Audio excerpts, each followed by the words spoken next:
ఒక డాక్టర్ అత్యవసర శస్త్రచికిత్స కోసం హాస్పిటల్కి త్వరగా వచ్చాడు. అతను లోపలికి రాగానే ఒక తండ్రి కోపంగా అరిచాడు. ఇంత ఆలస్యంగా ఎందుకొచ్చారు?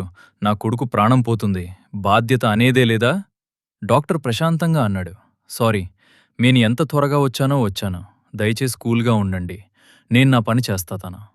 కాని తండ్రి ఇంకా కోపంగా, మీ కొడుకు లోపలుంటే కూడా ఇలా కూల్గా ఉంటారా? డాక్టర్ స్వల్పంగా నవ్వుతూ, మేం మా వంతు ప్రయత్నం చేస్తాం. మీరు దేవుణ్ణి ప్రార్థించండి. కొన్ని గంటల తర్వాత డాక్టర్ బయటకు వచ్చి, మీ కొడుకు సేఫ్ అని చెప్పి వెంటనే వెళ్ళిపోయాడు. తండ్రి మళ్లీ కోపంగా, ఎంత అహంకారం! 2 నిమిషాలు కూడా ఆగలేదా?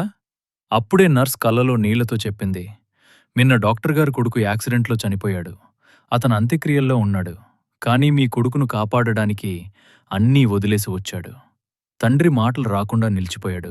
ఎవర్నీ త్వరగా జడ్జి చేయకండి. వాళ్ళు ఏ పరిస్థితుల్లో ఉన్నారో మనకు తెలీదు.